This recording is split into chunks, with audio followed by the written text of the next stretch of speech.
Yeah. Chicka. Yeah. Kill Bill and Rev. We don't suck. Ooh. Poop for me. So, there's construction site sounds that my microphone might pick up because people are doing shit outside. I think they're breaking the law. The fucking they're breaking, road. They're breaking the law out there. They're breaking bro. the law They of need to some be sort for stopped sure. Immediately. So my bad. My I apologize in advance if y'all hear sounds. Also, my cat may be in the room. And he might in the room. He might be doing construction as well. Exactly. I think around this time, oftentimes he gets the zoomies. So just a fair warning that may occur. But Bill, what's going on, man? It's episode 85 or some shit. How's it going? 85. That's the age of my great-great-grandfather.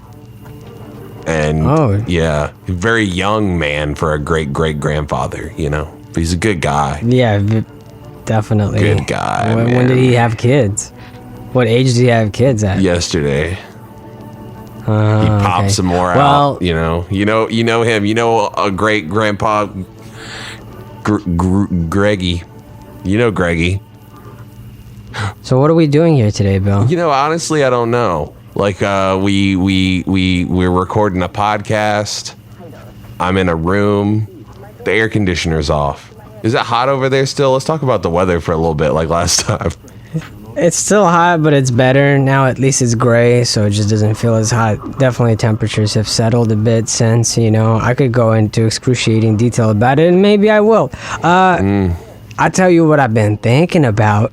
What? What's actually, how about this? What's been keeping you up at night?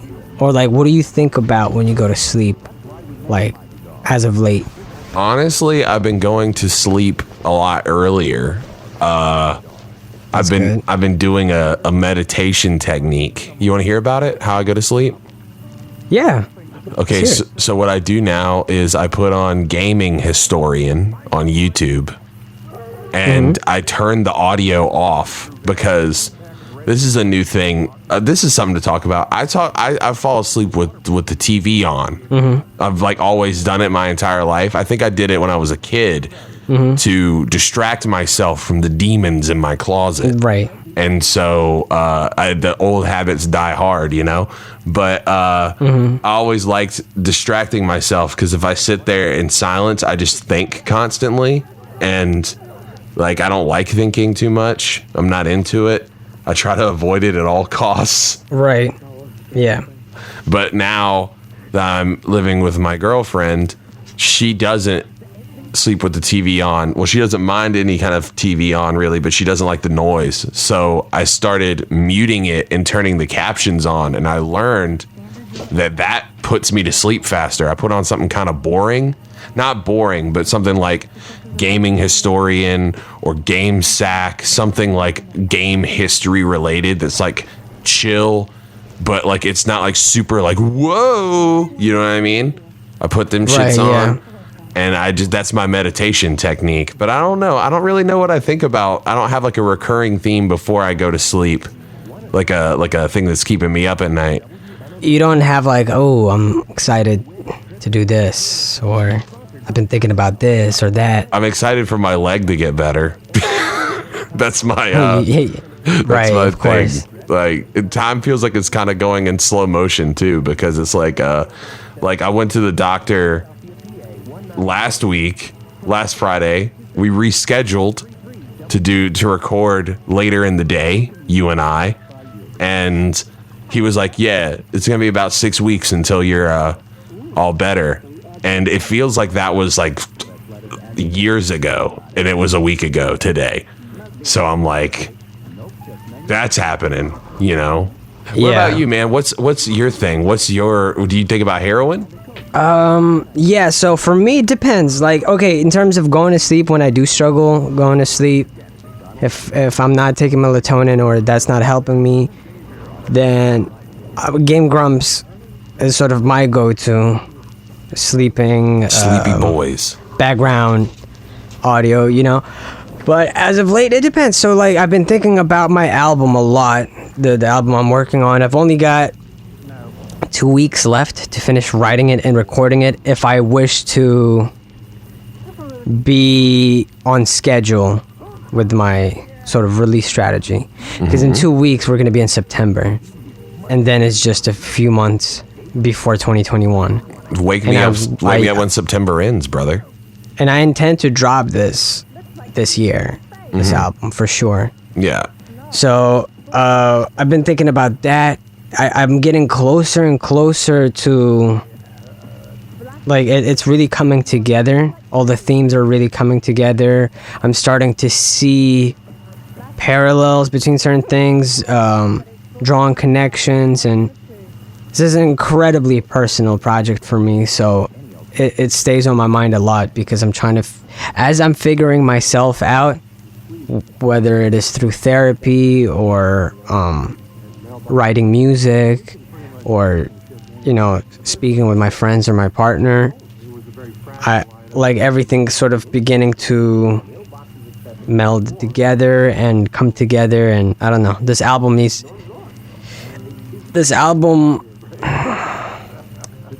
I don't know, I don't want to talk too much about it, but it's just it keeps me excited, you know, and it keeps me focused. So that's the thing that's been on my mind the most for a while now. But as of late, I've also started thinking about, when going to sleep, thinking about launching my own YouTube channel. Because unlike you, I never had a YouTube channel. Oh, snap. And I've only had like YouTube accounts, you know, where I basically, you know, I don't know, fucking watch other people and just save favorites and subscribe to things, right? And then there is the, what about where the Beneath the Toxic Jungle is uploaded? And it's like, well, that used to be like the EXO YouTube channel, but then nothing really came of it. We never really posted much. We posted one Data Cat promo video and then took it down. Then we posted Beneath the Toxic Jungle full album in mono, because I don't know how that happened, but I just posted it in mono. I remember that. I remember it being in mono, and we had this whole conversation. I forgot about that whole interaction. Yeah, I mean, it sounds dope in mono, in my opinion, but yeah, it wasn't my intention to do so.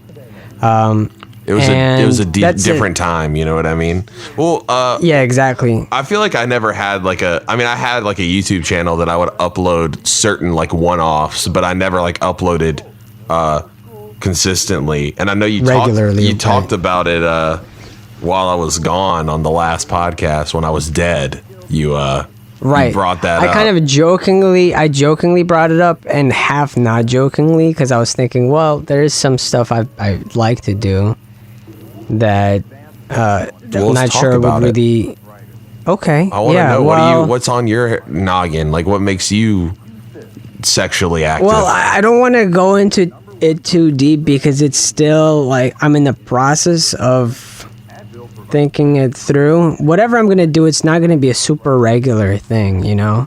It might end up being like a once a month thing, or once every couple of months, or who knows, maybe twice a month. It depends. I definitely don't intend to overload my schedule with it. It's just I have some ideas that to me sound fun, and I feel like acting on that. I have some ideas. As much as I'd love to share them here, I kind of want to polish those ideas up first, and that's what I've been doing the last few days. When I go to bed, I clear the format in my head, because I am trying to go into it with a plan. Right. It needs to be something that's fulfilling for me, and it is entertaining, but also that I don't break my own rules. I don't know like how to explain it. I just don't want to do anything corny or cheesy or being fucking wacky YouTuber, anything like that. The kind of shit that I dislike, you know? Right. I know exactly what you mean. Like you don't want to like compromise your values of like what you would find entertaining like just to like have your own like content out. I think that's a good way to look into it. Like look at it. Like, yeah, for sure. I think I'm gonna do some sort of comedy thing, like like rooted in comedy. I don't want to do anything too serious on YouTube. I never wanted to do anything too serious on YouTube, and who knows, maybe one day that'll change. But I've just never wanted to do that yet, where it's like, oh, this is gonna be super serious, or hey, Rap, why don't you do like, hip hop 101? Like you teach us how to rap and all these things, and I have a wealth of knowledge, not to flex on y'all, and it is super interesting to me, but I don't know how I feel like just doing that, and it's so I feel like that would be a serious thing, and I have to put so much thought and everything into it, whereas the kind of content I think in my mind right now I'd like to make is more partially planned, but also leaves enough room for improvisation. Right. And it's mostly lighthearted and silly, but not silly, just not wacky, but kind of dumb, a little dumb. That's what I want to do. Man, I've always wanted to do like some sort of like vlog, but not like, here's the thing. Like I look at those like, what were those, like Wiz Khalifa, the day-to-day videos? Is that what they were called? Right, yeah. And that's right, day-to-day. Yeah, and I look at like Action Bronson and like these like kind of like rap Anthony Bourdain types that just like... Oh yeah, fuck, that's delicious. Yeah, they have like... I don't even mean just like with food, etc., but like the idea of just like these people have interesting lives. They're always traveling. They're always got all this other stuff going on. And I've always wanted to like just like document my daily life, not my daily life, but kind of like do like almost like a day-to-day type video. Like, but I've never, I just feel like my life's not interesting enough at this point. And when it is interesting, I'm too busy to think about it. You know what I mean? Like when we're like in LA or etc., like it feels kind of like everything's... Right, we're already doing something else. Yeah, you're already like hurried, and like you're always like, oh man, and we didn't have like a guy. We were looking around for like a camera guy to follow us around, but it just kind of didn't pan out the way that we wanted it to. And like I always think like a lot of those videos, just us chilling, like, and it not be like, I don't know, some of my favorite videos of that era, like the day-to-day videos, is kind of like the camera's just there and it's just like these moments, and like people, very candid moments. People aren't talking as much, and if they are, it's like they're not like doing anything performative, and I like that idea, and I've always wanted to do that, but I just don't have like the I guess I do. Like, I could do whatever. I could, like, we could do whatever we wanted to do, etc. But, right. Like, it's just kind of like one of those things I've wanted to do, and I've never done it. And, like, if I had, like, a solo YouTube channel that I did my stuff, just me, I would want to do something like that. Yeah, no, that sounds fun. And it's something I also at one point really wanted to do. I don't know if you remember this. I think it was called 900 Bats. Aesop Rock used to have like a semi-active YouTube channel. Yeah. This was like almost a decade ago, if not a decade ago. And he would like upload like these bits and pieces that were lightly edited, where it would show like him recording, his process for recording, like getting a snippet of how he writes, how he records and re-records, what his studio kind of looks like without doing a tour, and a little moments where he's like, chilling with friends. I think Cage used to have a YouTube channel too. Was it through Cage's channel that he uploaded like videos of him chilling with A's, videos of him chilling with oh fuck, what's his name? God, how could I forget his name? The dude that helped Cage and Cuddy shoot that small film together. Oh, Shia LaBeouf. Shia LaBeouf, right? He did some of it, Cage's videos back then. This was 2000. I remember that. 2008, 2009. Well, that was when they were talking about doing the biopic of the biopic. That's right. Yeah. of Yeah. Cage and Shia LaBeouf It's a shame playing that never Cage. came through. Yeah, that would have been great. Yeah, that would have been great.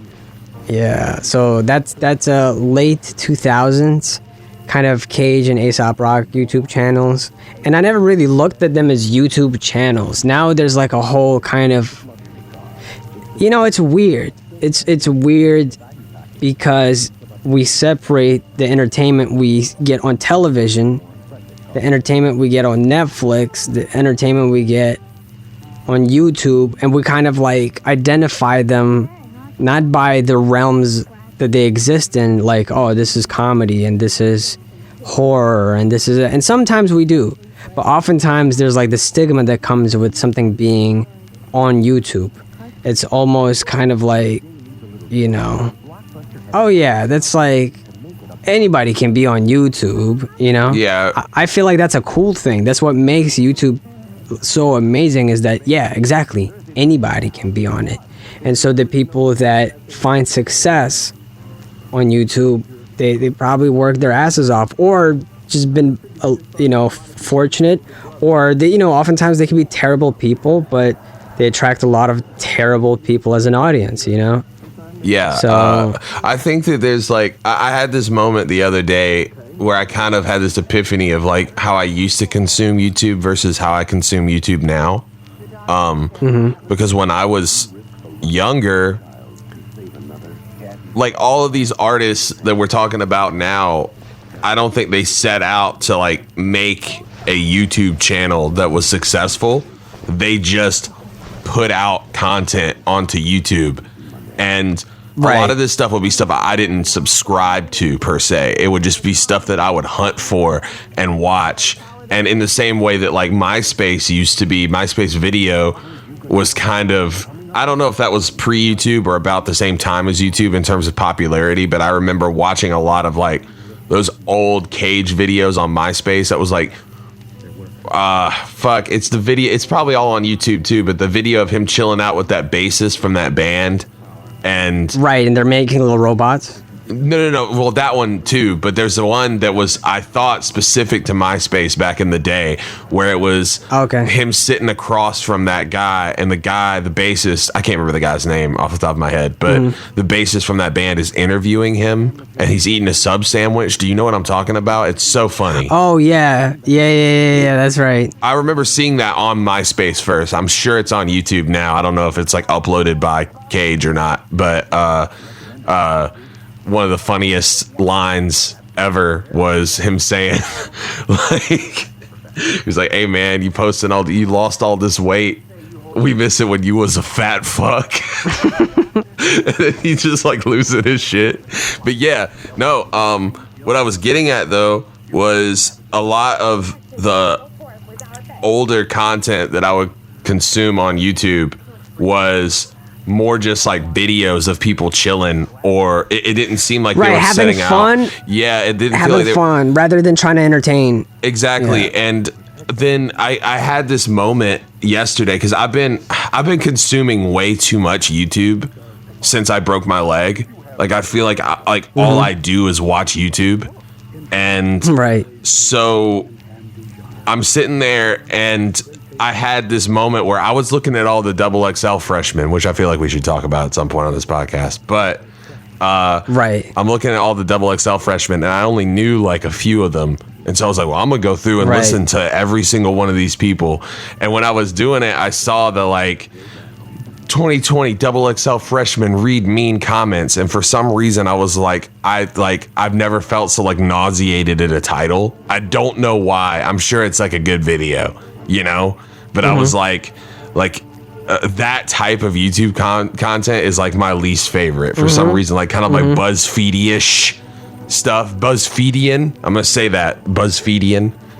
Oftentimes there'll be like Complex does a lot of these kinds of videos, and fuck, I forgot the name of it, but there's that one video that came out a couple years ago, like understanding Aesop Rock's lyrics or writing style, right? And I'm so happy that they honored Aesop Rock with a video that reached far and beyond than like whatever someone who's just a fan would make, right? It's like, it's well produced, it's great quality, It's got a lot of viewers, but it does a terrible job, in my opinion, of explaining what makes Aesop Rock so great. I feel like the way that they took it, it really is maybe the average listener is how would average listener would interpret it. It's so surface level, and when they broke down the lyrics, they did the thing that I fucking hate. People are obsessed with this on YouTube, like coloring the syllables. And you guys might be like, but why? What's wrong with that? Like, Rav, you're super pro polysyllabic compound rhymes, right? Yes, I am. But the people who color these shits in don't know what the fuck they're doing. They'll cover it. Let's say he'll be like, it is a dark night. They'll color it in pink. And at the end of the fourth line on verse 3, he says shit, and they'll color that pink too, because but it's not a rhyme. Bringing that rhyme back from 18 bars back. No, it's not a rhyme. It's just that shit so much. I hate it. It's so dumb. Listen, they did that with Doom, and yes, where they highlight every syllable. They highlight every syllable, and I'm sitting here thinking okay, listen, don't get me wrong. I think Doom is a genius, and Doom is. He does a lot of weird off kilter shit as a writer that I think is 100% amazing and very innovative. Yeah, he's really good at polysyllabic rhymes. His multis game is crazy for sure. That's one of the things that I hate about it though is you're giving him credit for something that he doesn't deserve credit for, or doesn't it's for example, someone who painted a mural and you're pointing at the wall next to it and be like, wow, this wall is pretty bare. That's pretty cool that it's next to a bare wall. It's good that you did that. It has nothing to do with the mural whatsoever. It's just you're pointing at a wall next to it that they didn't do anything and saying, oh, it's good that, but you're missing the biggest, okay. You're missing the great stuff, right? I can't remember exactly what song it was, but I remember not the other day, but I remembered it the other day. There's a Doom song where he is doing this pretty big a multi-syllabic rhyme, but every other bar, it's one syllable off from the other one. Right. Instead of rhyming monkey spit and funky shit, he rhymes monkey spit and funkier shit. Okay? Yeah. And then every time I heard it when I was younger, I was like, man, it sucks that he was so close to getting that rhyme right. And now that I'm listening to it back, I'm like, holy shit, he's doing that on purpose. That was something that he set out to do, this kind of weird, and if you listen to it in the patterns, it's very obviously, if you are paying attention to it, it's obviously done like that on purpose. To throw you off, yeah. Yes, to throw you off. And especially that's some shit that I felt at the time only rappers would realize that he's doing that, and that's crazy. But rhyming it with another word that doesn't rhyme with it 6 bars later isn't crazy. That's not something that he set out to do, and y'all aren't talking about the things that are cool, and y'all are talking about these things that don't matter. Exactly. That's oftentimes my problem with that kind of stuff is that, I mean, it's cool that oftentimes people pick up on things, that now that, 10, 20 years ago, I know people were like, why is he rhyming the same word? Because they didn't understand how polysyllabic rhymes work, right? So it's good to see that that's kind of going away. But in this Aesop Rock video, my problem with it was that they didn't highlight everything that needed to be highlighted. You know what I mean? Okay, so I'm gonna spit this part. I'm looking at the screenshot, and some words are in red and some words in green, and everything that doesn't rhyme is in white. And it's fine, sign of the swine in the swarm, when a king is a whore who comply and conform, miles outside of the eye of the storm, with a siphon to lure out the prize and award, while avoiding the violent bizarre that is violence of war, right? Crazy. Fucking insane. They didn't, so they skip with a siphon to lure, not at all highlighted anything. While avoiding, they didn't highlight at all. Violent bizarre, they only highlighted vile. And then That Is Violence Award, they did highlight the two, and they highlighted Conform Miles. They highlighted, but not Outside of the Eye of the Storm. They didn't highlight. And they didn't highlight Fine. So there, it's like, so sometimes you highlight things for no fucking reason, and sometimes you're literally missing half the fucking rhymes. Like half the rhymes. In my head, what I would do is do like for everything that rhymes with Eye of the Storm, I would put like the Eye of the in green and then Storm in pink, and then be like Eye of the Storm, and then anytime that he doesn't complete that couplet, like he like keeps going to the eye and a buy and a buy and a born, die and a dorm, like that. Like I would just do the green for the beginning parts, and then then realize that is the actual like multi that he's using is the Eye of the Storm, you know? Right, and, but the problem with focusing too much on that is then they miss out on he keeps jumping between two types of compound rhymes. So he has the swine and the swarm, right? But he has sign of the swine and the swarm comply, and then it'll be like miles outside of the eye of the storm. You know what I'm saying? Oh, so yeah. So he's actually doing A-B in the couplet I just read, but it sounds like A, and they highlighted things in a way as if it's A, but it's not. It's the same sounding syllables, but what he's doing is a lot more complicated and a lot more interesting, linguistically speaking, right? And again, I'm glad that they did this video. Don't get me wrong. It's a great introduction. It's just like whenever people do these highlights and everything and they miss a lot of this shit out that I think is important, and instead they focus on a lot of shit that isn't that important, it's like it misrepresents it a bit. I feel like they grab on like a surface level thing and make a big deal out of it. And then the problem with that is, well, like you appreciate the surface level thing, but by making it seem like that's what makes a person amazing, you're denying yourself and others from digging deeper and seeing something more amazing. Like one of the annoying things that they do in the video is like compare him against Bob Dylan, you know? A comparison that gets thrown around quite a lot, surprisingly. Bob Dylan versus Aesop Rock. I've seen so many people argue about it on the internet, right? Bob Dylan is a genius. He's still alive, but definitely was a genius when he throughout his career as a writer, and so has Aesop Rock, and so they get thrown in. But their styles of writing are so different. Yeah, very, very different.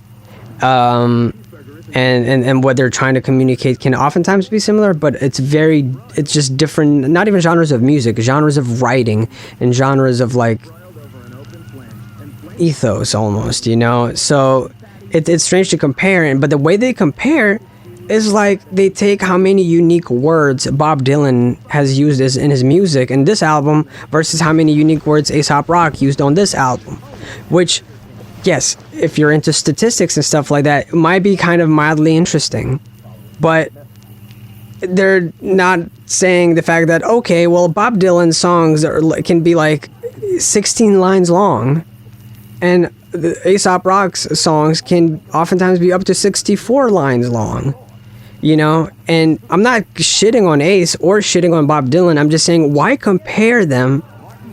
Why are you doing this in this video? And why are the reason you're making it seem as if Aesop Rock is more impressive because he has more unique words? Yes, he's verbose. And Bob Dylan was probably very verbose compared to some of his contemporaries, but Bob Dylan is far from being known as like the most verbose singer, as far as I know. At least. I've never heard. I mean, I've always heard. I'm not. Don't get me wrong. I don't really listen to a lot of Bob Dylan, so I don't know. Like everything I've heard, I've enjoyed, but like I've never heard that being thrown around. Like, oh, he uses a lot of words. His vocabulary is great. It's more about like the songs are well. It's such a strange way of looking at things, I think, because that's not really like how I consume that type of art. Like I look at it from a perspective of like the piece itself and not like all these little parts. Like, don't get me wrong. Like, for example, like Ace's rhyming ability is top notch, right? But I never like listened to a Ace song because he's good at rhyming. Like it's more of like and that's great. Like, that's just how I don't consume it per se. Like, I don't sit there and go like, wow, like he's really barring it out. Like, it's more like an emotional connection, something that I can pick up in it. That's what sticks out to me. And the same, with that type of music is Bob Dylan. Like, I never like listen to it and be like, wow, he's really barring it out. You know, it's not that type of. I just don't understand consuming music that is that like emotional and like kind of coded. Like, I don't see how people can get hung up on like the technicality aspect of it that hard. That's the thing. I feel like it's something that should be a footnote, if anything, right? Like, yes, and Bob Dylan and Ace both have the one comparison that I'll admit is fair is that they are both very coded in their language, you know? A lot of Bob Dylan songs, people still not sure exactly what he was talking about. They're confident they're like references to different biblical passages, and they draw different comparisons and ideas, and there's essays on how he's written. And Aesop Rock is someone, you know, oftentimes throughout his career has been dismissed as someone who's just rhyming words. Oh, he's sitting there with a dictionary. He's not saying anything, which is absolutely not the case, right? But yeah, it's as you say, to me, ultimately, like, I'm not listening to Bob Dylan being like, yo, this song is good because it's so coded, or because the rhymes are so dope, or because it's like, it's the full experience, right? And that doesn't mean everything needs to blow me away. It just needs to be a good song. Like, music to me is a visceral experience, as is art. So a lot of my favorite visual artists have been, you know, impressionists and post-impressionists. And yes, if you compare them, you put them up against Renaissance art, you might tell me like, well, yeah, but look at this Renaissance painting. It's so fucking, look at the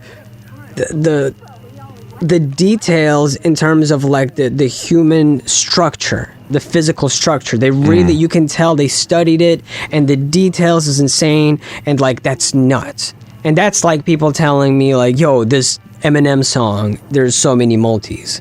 And I'd be like, yo, facts, you're right. This takes effort. This does take skill, or at least takes years and years of practice before you're able to do this.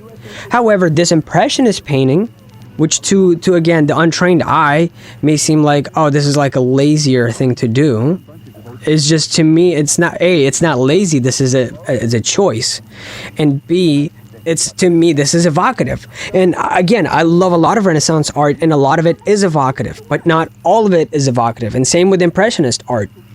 To me, it's not like I look at a piece of art and go like, wait, can I see like proof of like photorealistic drawings in here? No? Okay, I don't like this art. So I don't do that with rap either. I'm not sitting there listening to compound rhymes, and if I don't hear one, I'm like, turn it off. This is lowbrow hip hop. I feel like there was a time period where I was going through this really like backpacker phase when I was in like high school, where I was definitely like that. Like, right. I really like it. I would listen to people, and if they didn't use a multi or even a simple multi, I'd be like, well, this dude's garbage.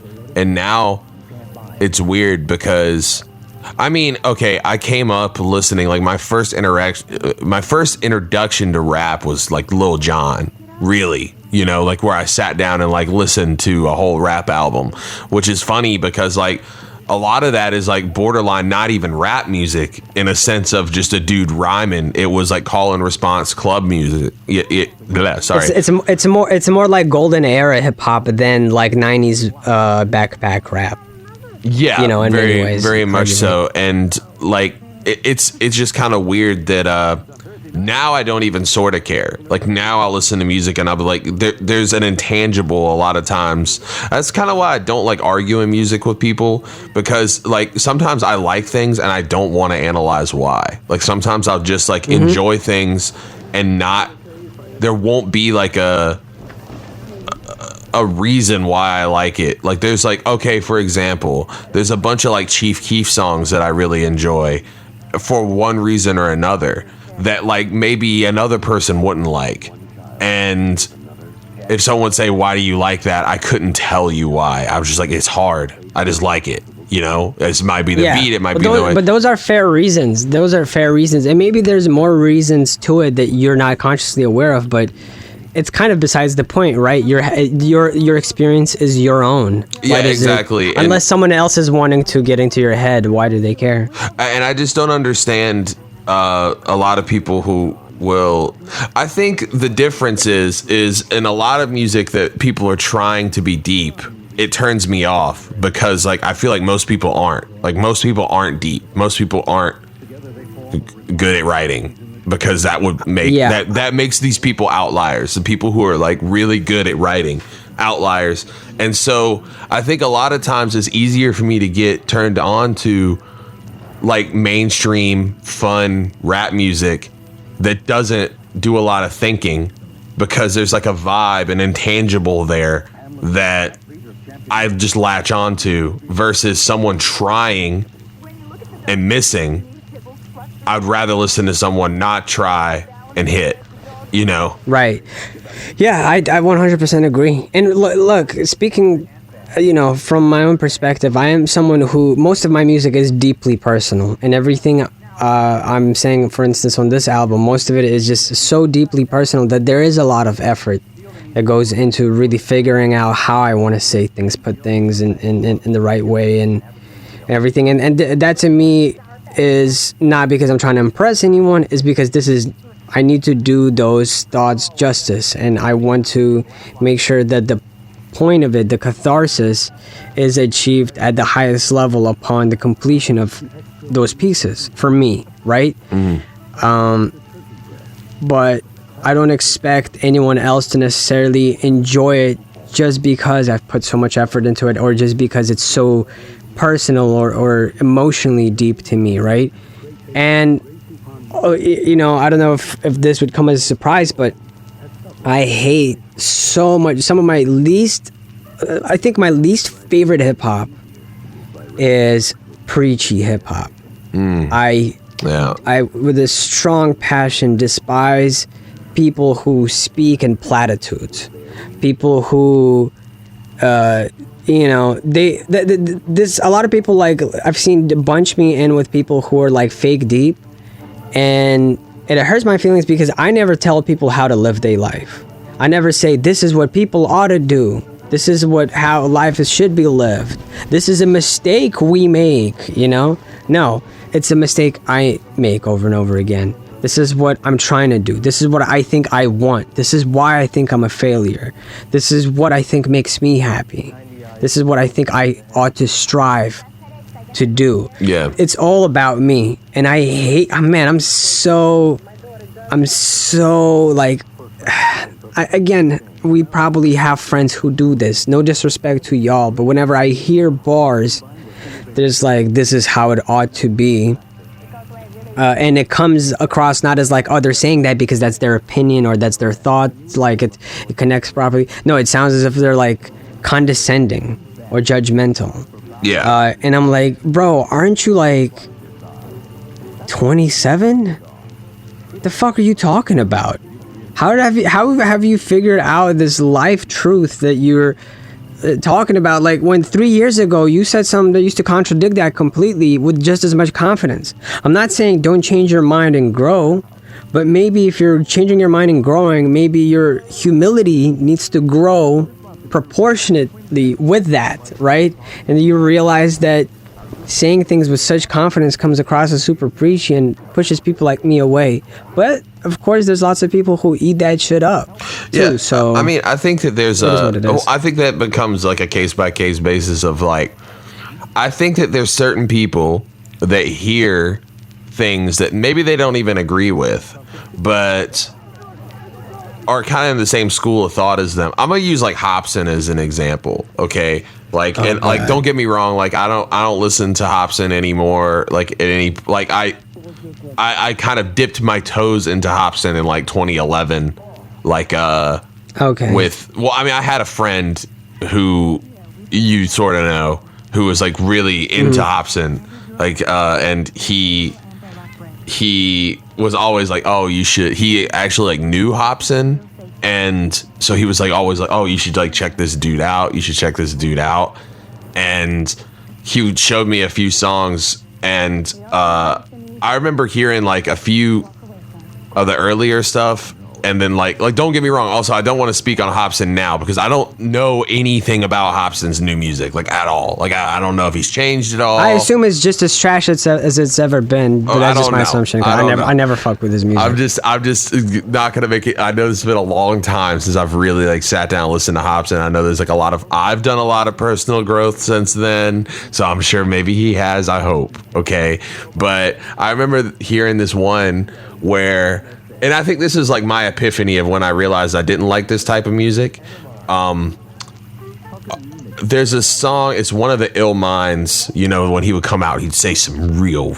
Was it like Ill Mind 4 where he was talking about weed? Yeah, it was the one where he was talking about weed. And I had this like thing where I was thinking when I first saw it, because I was smoking a lot of weed at the time.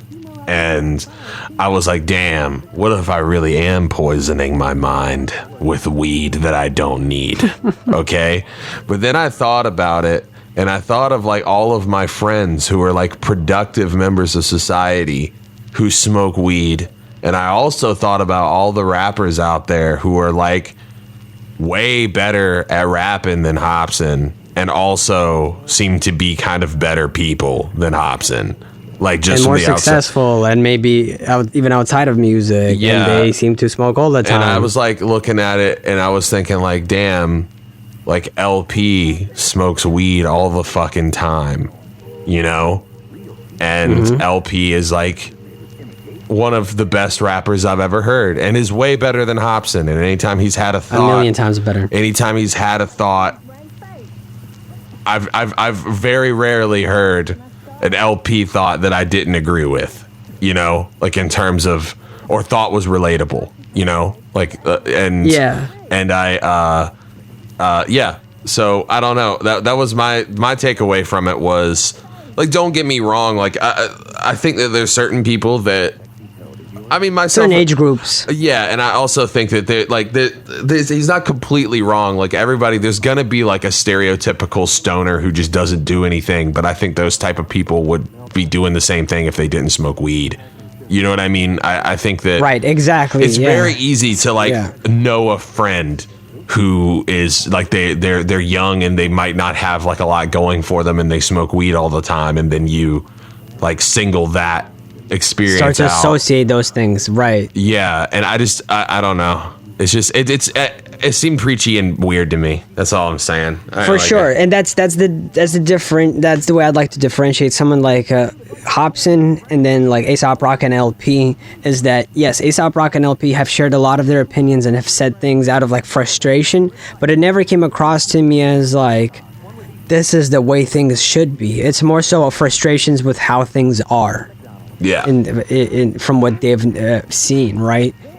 And I strongly have a dislike. We ought to do this, you know, or like we are A, and we always do B when we should be focusing on C, and it hurts me because it's so condescending and oversimplifies a lot of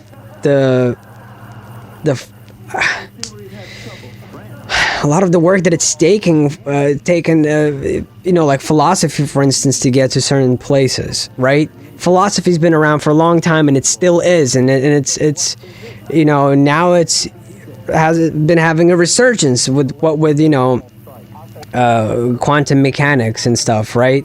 Now dominating oftentimes the space within philosophy and things like that. And there's these people, these intellectuals and generations of intellectuals trying to figure things out and move closer and closer towards like certain truths and asking the right questions and trying to find ways of answering them and things like that. And then you have a rapper who's in his 20s that can just say a few things and things that's it, he solved the world. And something about that I find so embarrassing. Yeah. And I think that's what it is. I think it's embarrassing for me to listen to preachy rappers because I just cringe and I don't know what to say. And if somebody's next to me is enjoying it, they're like, isn't it dope? I'm like, yeah. I mean, it's not my cup of tea. I'm cringing inside. I'm like, oh God, this is Man, I got beef. Man, I got beef with Joyner Lucas for this bullshit, dog. Oh yeah, Joyner Lucas is another perfect example. Yeah, because for sure. okay, don't get me wrong. Like from a perspective of like just being able to rap, I think Joyner Lucas is fine. Like I think Joyner Lucas, if he would like tone down his ideas that he thinks are like super deep and just rapped and made rap music and talked about himself more, it would be better. But like, okay, Yeah. So I was having this conversation with one of my girlfriend's friends the other day, and we were talking about because she really likes Joyner Lucas, and Okay. she was talking about, and she's kind of like a surface level rap fan, you know, like she likes what she likes on the radio, and then she saw like I'm Not Racist, and Oh God. so like my problem with I'm Not Racist, which I think is a lot of people's problems, but I'm gonna just act like this is a new thought on this old ass video. Okay, so like I ask myself when I watch that video and listen to the song, I ask myself, what am I supposed to take away from this? Like, what is the There's two sides to racism, Bill. That's how it is, right? Well, like I just don't quite understand it, because like you hear the black It's dude, wrong. you hear the black dude talk, right? And he's just like, he talks about police brutality, he talks about oppression, he talks about like these kind of like very real things that have like scientific data to back them up, and also societal anecdotes that are, I would imagine, relatable for a lot of African Americans or just black people in general, you know? And I hear that and I'm like, okay, yeah. I'm here. I'm in it. I'm getting it, you know? And then the white dude comes up with the Make America Great Again hat, and he's just like, man, I just hate them black people. And pretty much That's how it starts, actually. Oh, it even. starts with Yeah. okay, yeah. It starts with him just saying that he's just the racist white dude, right? And he just says a That bunch he's of trying to- racist yeah, shit. yeah, And then like my problem is that they have this fucking like one dude is just being racist. One dude is like pointing out like struggles that he really goes through, and it doesn't even seem to be in the same accusatory way. It seems to be kind of like it seems to be two different things entirely to me. And the problem with that video is it validates the racist dude, and maybe not to black people. Like black people could watch that and be like, of course the dude is racist, but like to a 15-year-old white guy, he's gonna pull away the information that he's like, oh, I'm validated and I'm okay because this other person, like, they have their opinion, so I can have my opinion. And I'm kind of sitting, it's dangerous.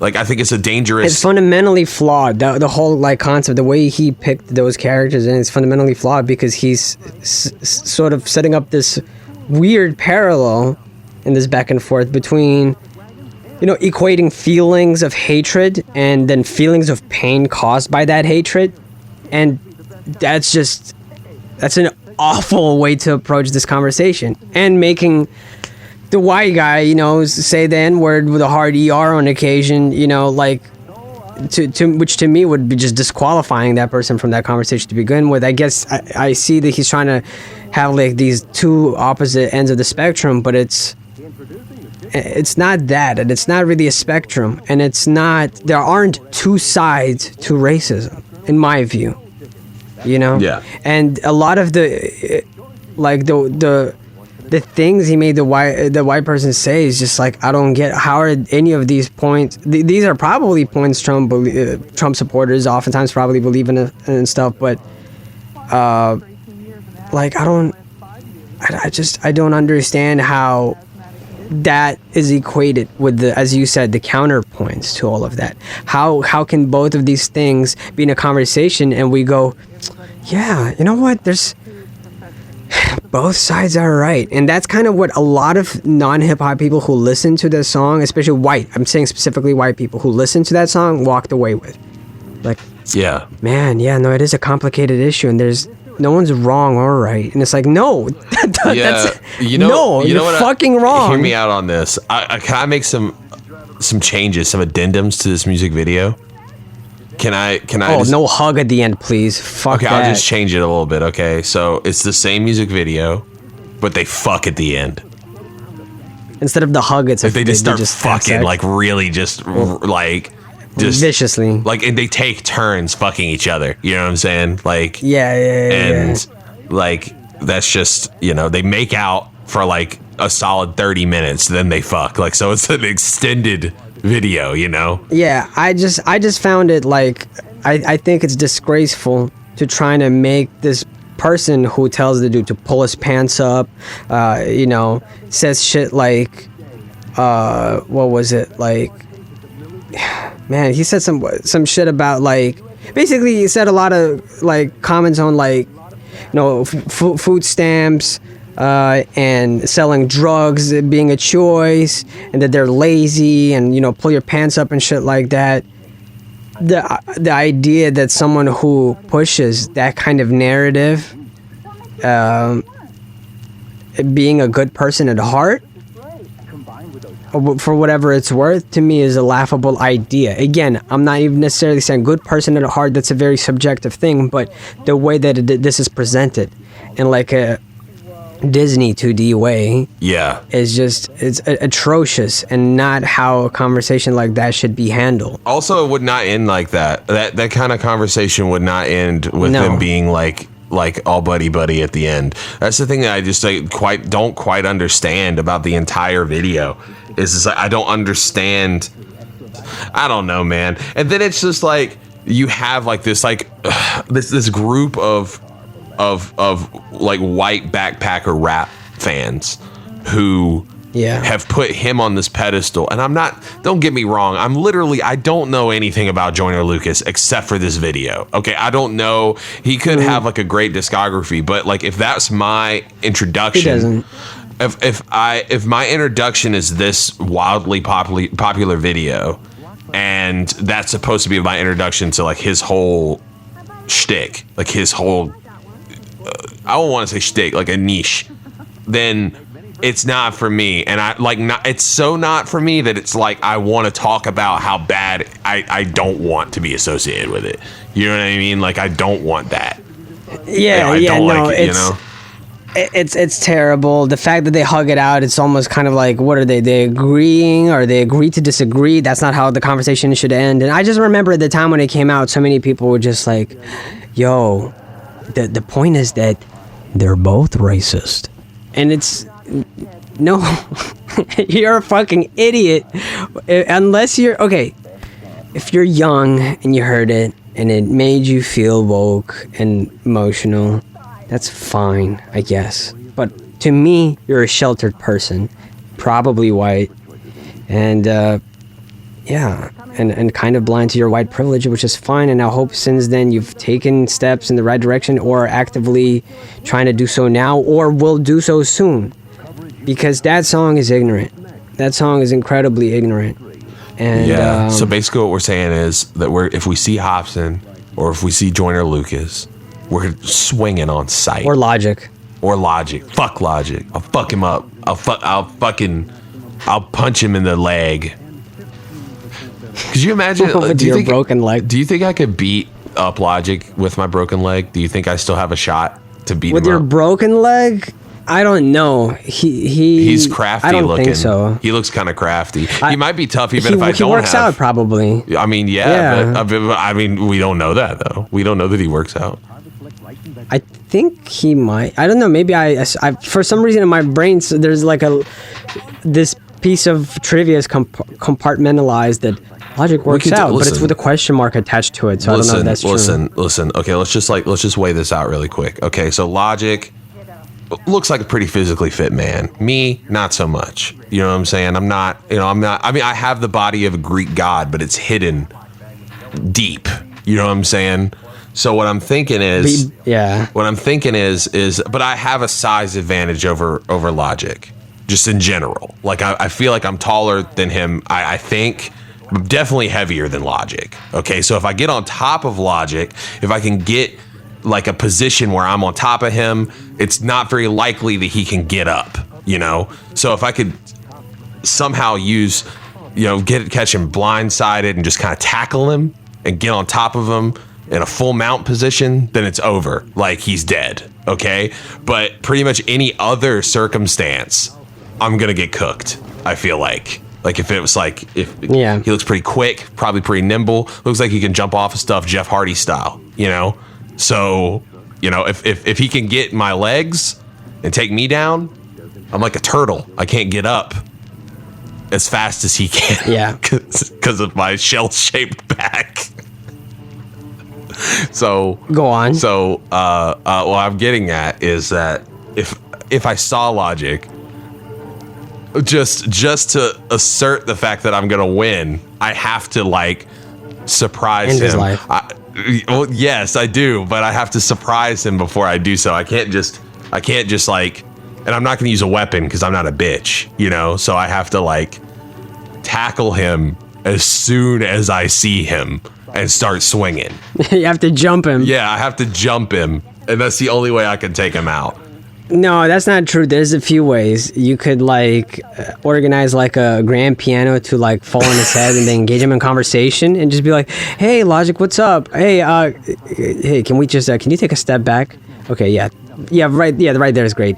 Hey, so what's going on? I love your music like that. Like I'm like trying to stall him. Your eyes are constantly looking up, like between like you looking at him, you're looking up, looking at him, looking up. You're just like, and you're like trying to like signal to them like left, a little bit left. Hey, so the new album, great stuff. And then if the piano lands on him, it kills him. You win, and you didn't even have to like jump him. Yeah. I've also got another good one. Gun. I mean, a gun would be pretty. No, easy. I don't use weapons. There's no weapons. No weapons. We can't use weapons. Fine. The grand piano. Well, fists are weapons. I've been told that my fists are lethal weapons, but it's okay. By your dad. Yeah, my dad told me that. He was like, "Son, you can fight good," is what he said. That's what my dad sounds like. But your fists are lethal weapons. Please stop hitting me. Yeah. Well, me and my dad fought.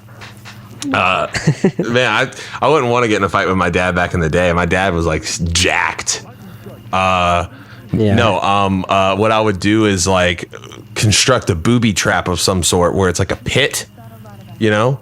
And maybe even a fancy one where it's like the pit falls, but then also catches his foot in like a rope, you know? And so he's kind of hung upside down, and then I could just like treat him like the meat rack and just really go in. Right, but the whole rope's got like spikes on it, so it's like if he tries to take it off, he's gonna like hurt himself, so he can't really and it's really hot, so he can't touch it. And then like he's like hovering like by his, well, he's hanging by his leg in this hole, and then you just cover it with your feces until it reaches his head and drowns him. I mean, that's one way to do it. That's where you were going, right? Yeah. Like, I imagine that's where you were going with that. Yeah. Have you ever seen the movie The Rescuers? No, but did they do that? Is that what happened? Yeah, that's the whole plot of the movie. I always do that. I always like say like, "Yo, what if?" And people like, "Yo, that movie already exists." Yeah, dude, The Rescuers. Like, hey, that already the Disney happened. movie, The Rescuers. They did that. Yo, you want to know a fun fact? I was actually gonna say the second Rescuers Down Under. They do something like not that, but like he gets caught in a poacher's like a pitfall, you know, and that was like what inspired me, but then you took it to the next level. But let's talk about one random factoid about the Rescuers movie. So do you know anything about the Rescuers, like at all? No. All right, so it's these two mice. They work at this like mouse embassy where they go and try to do little missions, right? It was from the 70s, I believe. Little mouse missions. Yeah, and they one of them was like there's an orphan, right, who is in an orphanage, and they're using her to like basically find this. The person who owns the orphanage is basically using her or children from the orphanage to go into this hole to like try to find this diamond, and it's very, very dangerous, but they're using kids to do it. I remember this. Yeah, it's a really good movie, but oh my God, I remember it. Yeah. She's from New Orleans, so she's got like this kind of yeah. So or she lives in New Orleans, so she doesn't have an accent, but yeah. So actually, I don't think they're from New Orleans. I think they're in New Orleans. Sorry, I'm just, the wheels are turning. It's been a long time since I've seen it. But there is a moment in this movie where, like, they're in a car, a little mouse car, and it's going really fast. It's almost like a roller coaster. It's on a track, you know? And it's going very, very fast. And if you pause it, there is actually a frame where you can see a topless woman. Like, and it was officially released like by Disney, and then they had to like edit it, you know, later because people found it.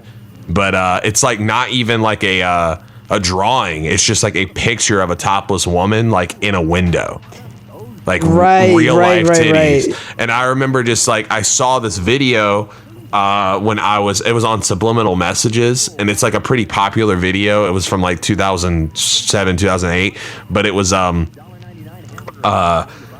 at the end of it has a jump scare, but I always thought because of the jump scare in that video that all the subliminal messages before were fake, but that one was real.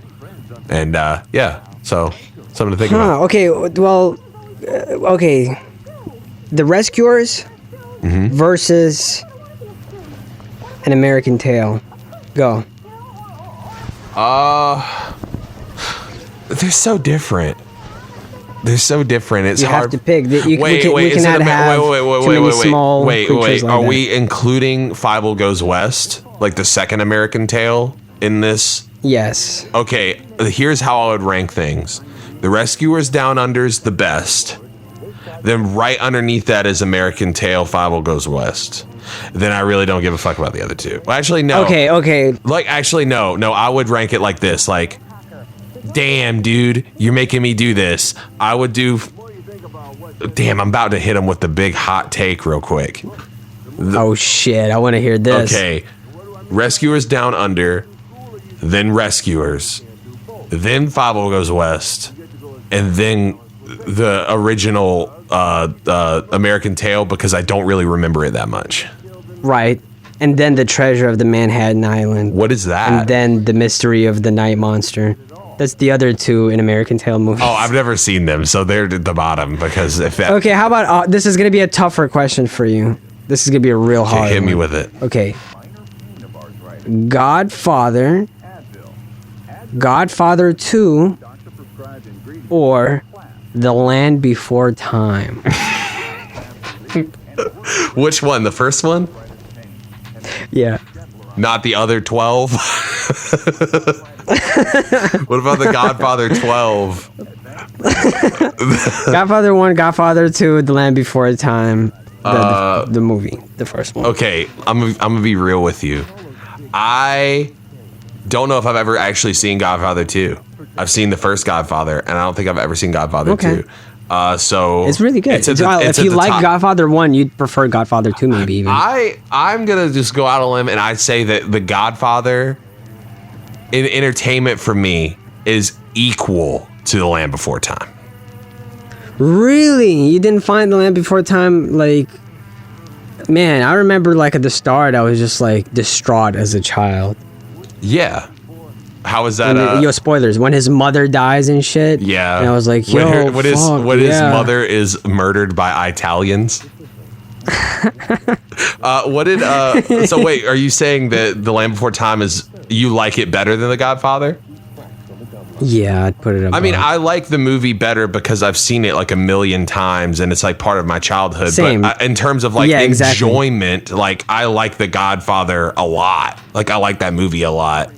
And but I've only seen The Godfather like twice versus I've seen Land Before Time, but I've seen Land Before Time 2 like a million times. That was my favorite when I was a kid, which even though it's like definitely like not as good as the first one, I still like 2 better than 1 for some reason. They got little eggs. Okay, They got the eggs, the Yeah. egg stealer boys. And it sounds Yeah. like Pinky and the Brain from Pinky and the Brain. I think it might be the same voice actor. Yeah, He's like, right. It's okay, it's both of them. fine. It is Pinky and the Brain. Am I right? It's like the same voice actors as Pinky and the Brain for the egg stealing people. Am I tripping, Dick? I think you might be right. That's crazy. I never put that 2 and 2 together until just Okay. now. Okay, so I thought that was gonna be hard for you. Turned out that was easy. What's a movie that you definitely really, really like? That I really like. Just pick one at random. That isn't 8 Mile because you just always talk about 8 Mile. We yeah. gotta move on. Damn. A movie that I'm trying to think of, like a comfort movie that I watch all the time. Oh, okay, here we go. Man, I don't know. What would I pair it with? Okay, Hustle and Flow. Okay. I just watched that recently. Or- Again, recently. Or the Scooby-Doo movie. I mean, I'm gonna say Hustle and Flow, but the Scooby-Doo movie, I'm sure The greatest movie of all time. was the greatest movie of all time. I actually watched a thing on that movie and how many adult jokes are in that for like a movie that was aimed at young kids. There's like a lot of like Yeah, I wanna make like make a joke. Oh fuck. Okay. Man, this is gonna reveal some of the plans I had for my YouTube channel, but fuck it. It's a natural transition. I want to do a video where I pretend to be one of those film reviewers who reviews like cartoons and just be like, at first I didn't like this movie, but then I realized that this was a reference to circumcised penis, which is an adult subject matter, and now I am inclined to enjoy this movie a lot more. I don't know. I always found that funny, but yeah, no. Scooby-Doo the movie is terrible. I remember watching it though in theaters, and I was like, "Yo, I love it." Yeah. I loved it when it first came out. there's this part where they're like, it's just like so like Fred is in Daphne's body. And he's just like, I can look at myself naked. And when I was a kid, I was like, yeah. And now I'm just like, Fred's like a self-rapist. Like, yeah, Fred is like not respecting the fact that he's not in his own body, and he ought to be like, you know. Daphne, I don't know, like in Fred's body is just like, I could jack off. I can beat my meat. I can spray my DNA. Tug on my balls. I can. Jizz in my own mouth. She's just like. Sorry. She's just like. I could get castrated. I could get a vasectomy. I could. Yeah, it's just. I could recreate the BME Pain Olympics video. Man, I guess we all watched that new Wham We video. did. recently, We huh? did. Apparently.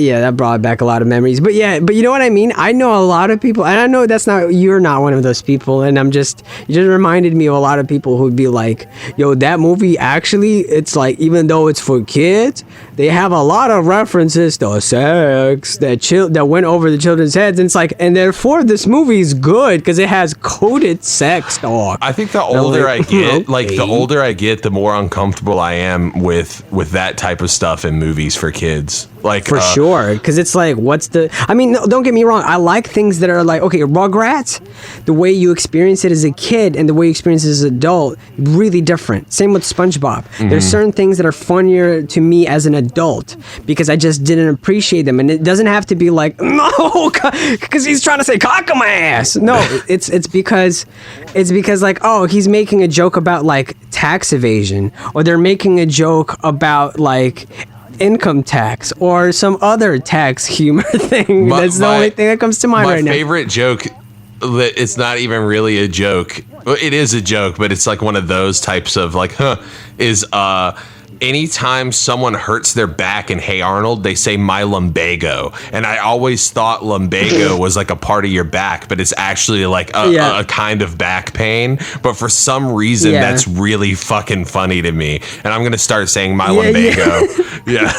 It is funny. It is funny. And there's like oftentimes like Rugrats has a lot of adult tropes that are funny to adults. But as kids, it's just like, I don't quite get it, you know? But it's not because it's fucking coded in like lots of sexual shit. And again, that can also be funny sometimes, like when Animaniacs did the fingerprints thing. But I'm not out here being like Doug Walker where I'm like, and they're talking about inserting finger in the ass, and that's why it's funny. You know, it's like, look, I get it. Thanks, Doug Walker. And I get it. He never said that, but when I remember he was like complimenting the Animaniacs, I was just like, okay, yeah, there's multi-layered jokes, and it's great and it's funny, but like that example, everybody likes to bring that one up.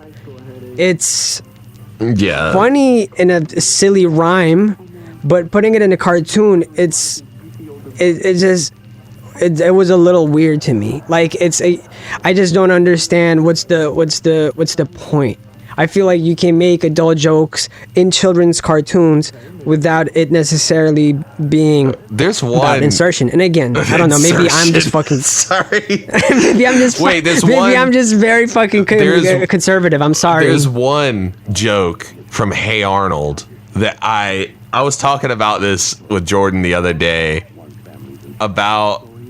We were talking about this exact same thing because we watched this video on Scooby-Doo, and like it was like all the like dirty moments or whatever, and I was just like watching it from this perspective of like, what the fuck, you know, like it was like recommended. And but no, like we were talking about that type of humor that is like put into you know, adult jokes that are put into children's media in general. And there's one in Hey Arnold that I still don't know how they got away with. Okay, it is you remember Harold, like the chubby kid? Yes. Okay, he's Jewish, right? Like that's like a whole part of the whole episode is about him being Jewish. Okay. Yeah. And they go through the whole episode, and like it's like this kind of, it's a really good episode. It's like him like trying to like learn how to read the Torah, etc. You know, and but at the end of it, I'm pretty sure that it's that episode.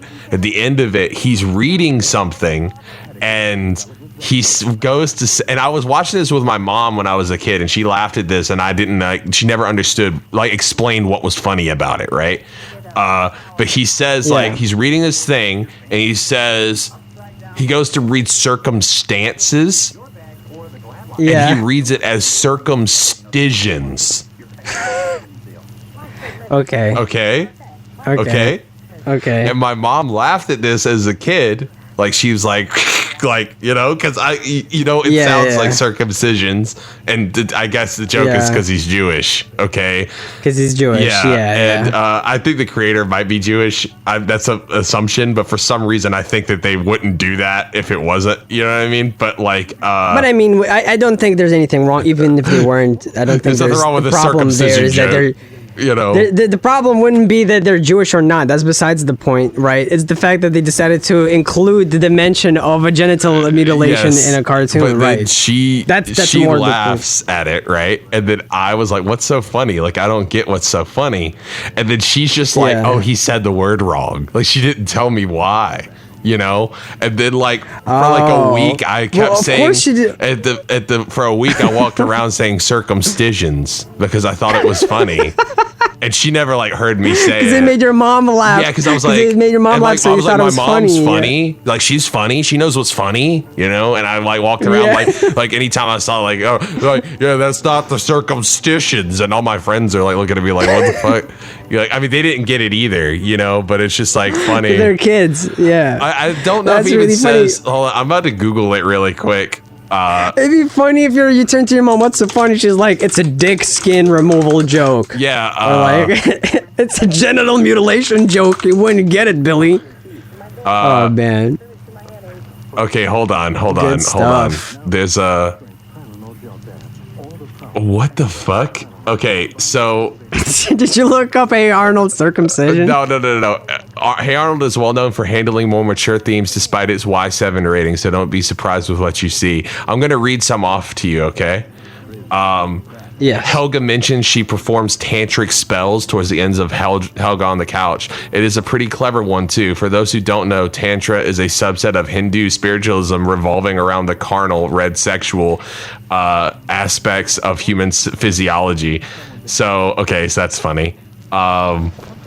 So it says, in what is the possibly most well-known adult joke in the series, in the episode Helga's Parrot, Helga recited one of her obsessive love poems in the presence of a parrot, who then flew off and almost repeated to Arnold. One line of the poem was, "Arnold, you make my girlhood tremble. My senses go all wacky." Okay, so that's I found the circumcision one. He actually said circumcision. He says, due to outside circumcisions, and Arnold says stances, and Harold says, right, outside circumstances. He just straight up said circumcision. Just said it. Like, it seems that that's the apparently there's the case from the quote I'm looking at. Apparently there's another one where it says, at the end of synchronized swimming, Jack proposes that he and Tish implore the mysteries of the deep, and they both dive underwater and conveniently out of the camera's view. Let us not forget Coach Wittenberg saying circumcised swimming. They just straight up just said circumcised all in Hey Arnold. I love Hey Arnold. This is like one of my favorite shows. But there's like... Oh, Hey Arnold was great. Yeah. It's so like funny though. They're just like throwing the word circumcised around willy-nilly. Yeah. I mean, there's been lots of different things. Like, I'm looking through bustle.com. They have a list, and like one of the things is there's a construction worker in Rocco's Modern Life that's a porn enthusiast, and he's reading a magazine that says Play Slug, and there's a slug. He's a slug, and there's a slug with like a bikini on the cover. That's my kind of magazine. There's allusions to masturbation in the Fairly Odd Parents. When? What? So when he grabs like a toilet paper roll, he looks at his parents and he says, "I'm just gonna take these paper towels up to my room, so don't bother me."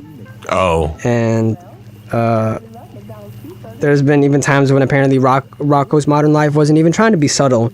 There's this person at the shops who was selling... Oh, remember the bowl? The episode where he's trying to get a bowl for his pet, a new bowl. And the shopkeep says, "Why don't you just jump on our doggy-style bowl ride? Everybody on their hands and knees." So there's that. Wow. I think Rocco's Modern Life, they weren't even... They didn't give a fuck. There's also another thing in Rocco's Modern Life when... he calls you remember like he goes to see what's the steer's name, the cow's name? I don't remember. I'm so bad with names. I'm bad with it too. My memory is bad. Anyway, he goes to see his friend's family who are all wolves. Like, he's raised by wolves, and he's a steer that's raised by wolves. And the old grandpa keeps calling Rocco Beaver. He thinks he's a beaver and calls him Beaver. And then like my mom, because like I didn't know, but you know, beaver's like slang for vagina, you know, like, right. Yeah, yes, right. That's right. And I just kept saying beaver over and over. My mom was like, "Don't say beaver like that." And I was like, "Why?" It's funny. And then I thought there was some kind of like bad thing. So then I watched the Angry Beavers, which is another favorite of mine from my childhood. Oh, I remember. Oh my God, I remember the Angry Beavers. And I was like, "Is there something wrong with them? Huh?" So, what's wrong with them? You look at your mother. What's wrong with beavers, Mom? You don't want me to say beavers? How about Angry Beavers? I really wish that she just like told me. That one, she like, could have just said, it means vagina. Yeah, it means vagina. Or like not even like ladies' private parts, you know? You remember there was a point where, what was his name? Filbert and Heifer were playing a board game, and it was called Heifer, sorry. Yeah. Did I say Hefner? No. I was saying like that's the dude's name. I forgot Heifer was who I was talking about earlier.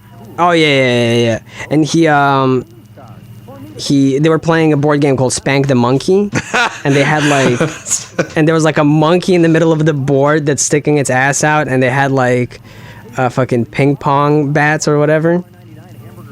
Great. So that's great. Yeah. So there's. Can we talk about the granddaddy of all weird like things. The Cat in the Hat movie. Do you remember that with Mike Myers? Oh God! So I never actually watched it, but I've seen scenes from it, and I was like, always scared. There's this one part where he opens up this magazine, and it's like it folds out, like it's like a centerfold, you know.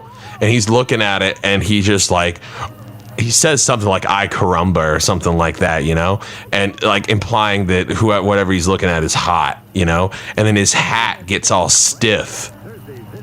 Okay, like a yeah. And then like I was just watching that because I looked up the Cat in the Hat movie because on YouTube because I was like, oh, that's got to be awful, like really bad, like a really bad movie. And then I saw like a collection of like really bad scenes from it, and I saw that, and I was just like, yep, the cat's got a boner.